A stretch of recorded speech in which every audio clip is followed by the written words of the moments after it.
Thanks guys for coming back for part 2 of my first vlog.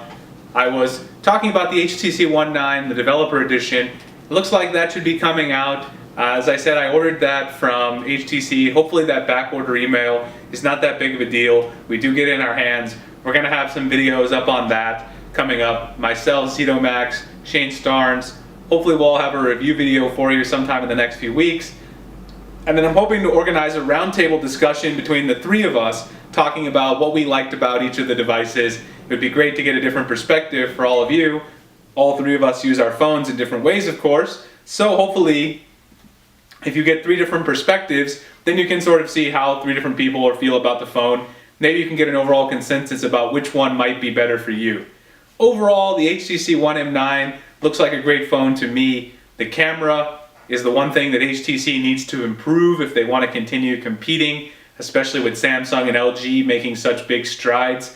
They could have improved it more. To me, the camera looks a little better this year in low light. Once I get it myself, I'll test it, and obviously I'll have that up for you guys so you can sort of see the comparison, also see how it compares to the S6 camera, which I've heard is incredibly good. But the build quality still looks great, looks like a fantastic build. I don't know why people think that HTC should have changed that. I don't see any reason to change it. It was working, so why change up the build? And in addition, Sense 7 looks very similar to Sense 6, except now of course you have Lollipop on there. So the software side looks very similar. Everything on the camera really looks better to me than it did on the M8, and the build still looks great. So overall, I think for most people it's going to be a great phone. And don't forget also, HTC has this uh-oh protection, which allows you to get one free replacement of your phone. If you drop it, the phone breaks, etc., you'll be able to get one free replacement. And if you don't use it, you'll be able to get $100 towards the HTC One M10, which presumably is what they'll call it, if you don't take advantage of that one free replacement. I think that adds a lot of value. Plus, the HTC One M9 is priced pretty reasonably off contract, $650. It's not an outrageous price. Should be priced around $199 on contract. Most places, if you take a look at my pricing guide on the High on Android news site, you can get an idea of that. Actually, if you're considering the S6 or the S6 Edge as well, I have a comprehensive pricing guide for all of those, so go check that out. Next, I want to talk about the third big manufacturer's flagship that we expect to see. I also wrote an article about this, which is the LG G4 and the G4 Note. The G4 and the G4 Note are expected to be announced sometime in the next month or so, where we should see it released sometime maybe in late June, early July. Last year the G3 was announced in May, beginning of May, and then released later at the beginning of July. So should see a similar time frame, maybe a little earlier because LG wants to get in on the party with HTC and Samsung. So far we've seen a couple conflicting rumors. Some people claiming the G4 will be curved like the G Flex and the G Flex 2 and not have premium materials, while the G4 Note will have premium metal materials, a bigger screen, and also a stylus similar to the S Pen. So if that's true, then I think there's a few concerns. One, the G Flex and the G Flex 2 have not done that well commercially in terms of sales. I don't know why LG would try to incorporate that into their main flagship.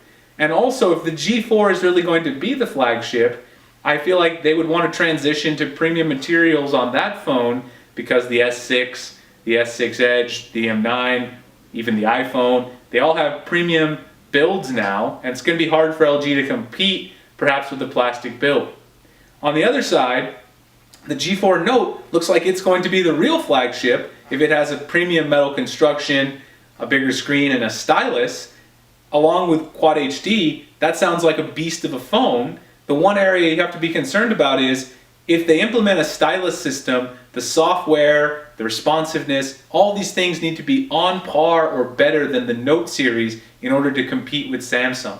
That's a space where Samsung is dominated, and if LG wants to get into that space, that's going to be quite a competition, especially considering the Note 5 is coming out in October or November this year. We've got about 6 months left. LG may be able to distinguish themselves by having an all-metal phablet with a stylus for now, for at least maybe 3 to 4 months. But then when the Note 5 comes out, we all know that that's going to be a premium construction. Samsung is typically taken their S6 or their S series lineup build and sort of transitioned it over to the Note. So the Note is a phone I'm really looking forward to. It's going to be a beast. So if LG wants to compete with these rumors that are coming out in terms of a premium, bigger phone with a stylus, the G4 Note, they're going to need to do something pretty amazing to really be able to compete with Samsung. I'm definitely looking forward to see what LG does. Their camera was great last year. I've gotten used to the buttons on the back and kind of like it actually. The screen was really nice, and their software is becoming a nice, sort of light version of Android that's usable.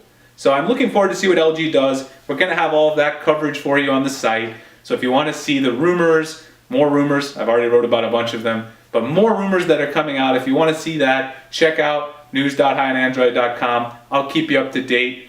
Also, I'll probably bring you a few more videos talking about this before the launch even happens, and we can discuss and see what you guys think. Make sure you leave us some comments on the articles. We want to know what you guys are thinking as the readers so we can get some nice discussion going in this community.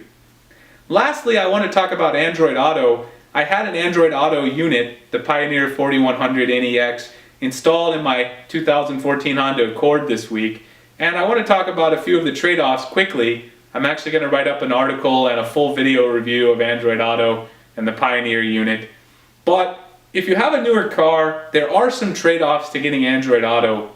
For me, I had to get my old infotainment system that was already in the car, had to be completely taken sort of out of commission, and the screen, the new screen for the Pioneer unit, was replaced where my radio unit was, but that's separate from the screen that displayed the information, which was above it.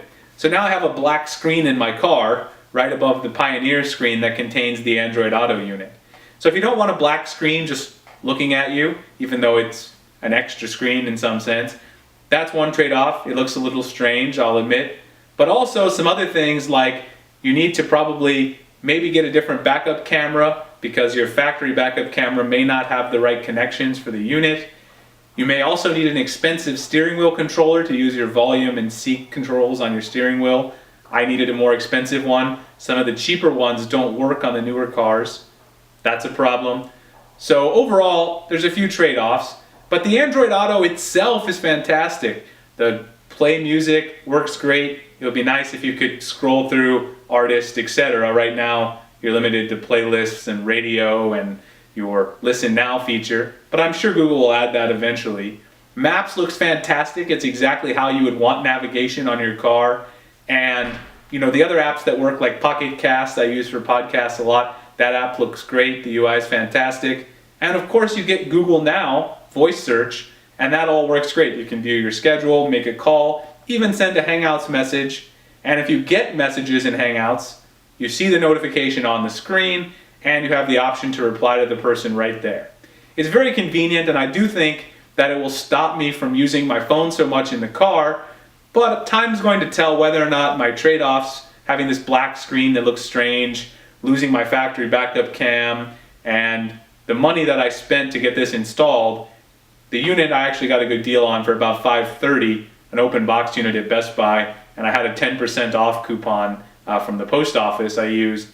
But with the install and everything, it was about $900. That's a lot of money for most people. So I'm hoping in my review I can give you an idea of if I felt like it was really worth the money, because there are some trade-offs here, and in my final review I'll give you an idea of if those trade-offs appear to be worth the actual investment you're going to make, or if you should just wait until you get your next car and then Android Auto and Apple CarPlay will be perfected by then. So I think that's all I wanted to talk about in this vlog. I appreciate you guys listening. I hope that you'll subscribe to my channel. I'll bring you guys some great content. Keep reading my articles and Shane Starnes' articles and Max Lee's articles at news.highandandroid.com. Subscribe to Shane Starnes, Droid Modder X, and Zito Max YouTube channel if you haven't already. They already have so many great videos. I'm trying to catch up with these guys, so hopefully you'll go and subscribe to their videos and get even more great Android news.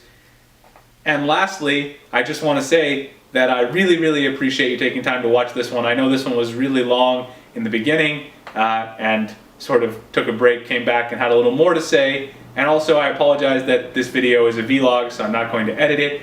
If there are any gaffes, then hopefully you got some entertainment value. my future videos, I will definitely edit the review videos, etc. So I appreciate you guys watching. Remember to stay high on Android every day, and I'll see you guys next time.